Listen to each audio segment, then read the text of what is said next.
Bismillahirrahmanirrahim.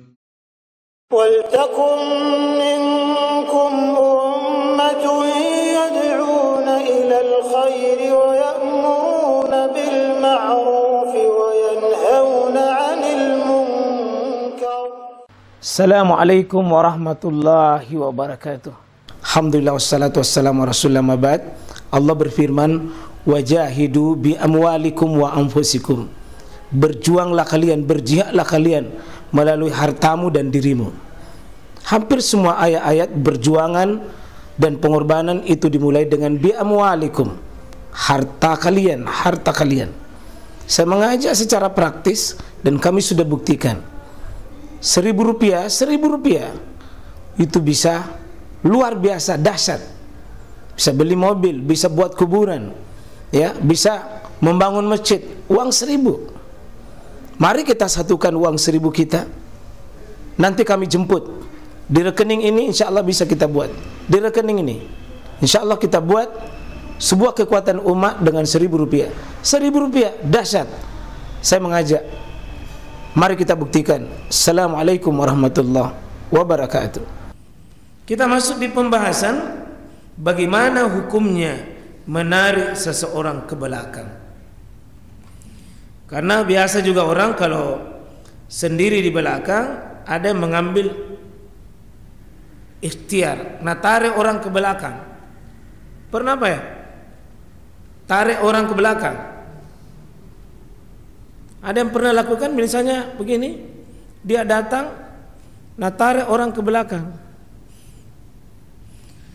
Dua hadis yang kami temukan, semua hadis itu bermasalah, Pak, ya. Artinya dalam sisi riwayat itu hadis itu tidak bisa dijadikan hujjah.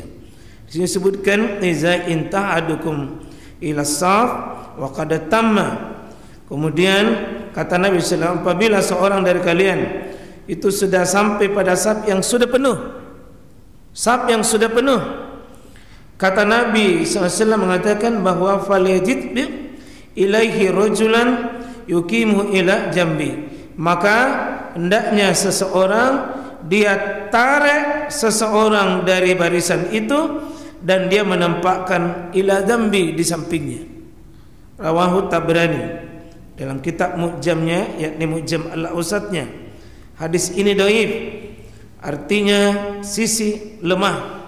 Kenapa? Perawinya bermasalah. Ada Hafs namanya bin Umar, ya, Ar-Rabali, dari Bishr bin Ibrahim, Hajjaj bin Hasan, Ikrimah dari Ibnu Abbas, bahwa para peneliti hadis menyebutkan bahwa Bishr ini seorang perawi lemah, dia tidak bisa dipegang hadisnya, Pak.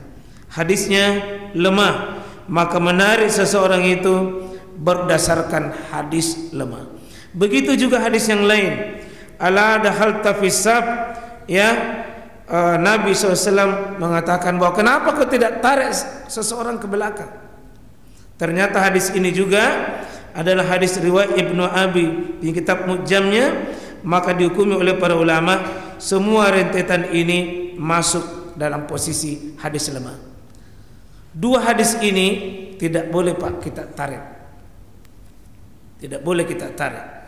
Apa sisi kelemahan kalau kita tarik? Ada 3 kerusakan, Pak. Satu, beramal dengan hadis yang lemah dalam perkara ibadah itu bermasalah. Dua, kalau kita tarik seseorang yang sudah saf di depan, Pak, begini, kita tarik ke belakang, itu namanya intervensi. Intervensinya apa? Dari yang paling utama di depan, khairus sufufi rijal awwaluha, sebaik-baik saf di depan di sini, kemudian ditarik ke belakang. Itu artinya Anda membuat saya mundur. Intervensi seseorang. Yang kedua, ini tadinya rapat, terus ditarik ke belakang, itu membuat ini kembali longgar. Perintah Nabi itu suruh rapatkan, ini kalau ditarik ke belakang malah dibikin kosong malah. Perintah Nabi mengatakan innallaha wa malaikatu yasiluna saf. Allah malaikatnya bersalawat kalau mengisi saf. Kalau ada saf kosong, Pak, isi. Allah salawati kita. Jika ada saf yang kosong itu berebut isi. Apakah orangnya mundur atau orangnya keluar atau orangnya pergi kencing, orangnya itu meninggalkan tempat pergi keluar. Jangan biarkan kosong, berebut isi. Allah salawati, malaikat salawati atasnya orang ini. Tapi kalau kita tarik, justru sebaliknya Pak, membiarkan itu yang tadinya rapat menjadi kosong. Dan ini kerusakan ketika kita menarik seseorang. Jadi jangan mengamalkan hadis lemah. Yang kedua, jangan intervensi seseorang. Kemudian yang ketiga adalah mengganggu kehusuan yang sedang sholat. Itu saya kira Pak. Jadi mudah-mudahan kita bisa memahami, terutama ini hukum menarik. Karena ada saya lihat orang biasa begitu, dia tarik orang ke belakang.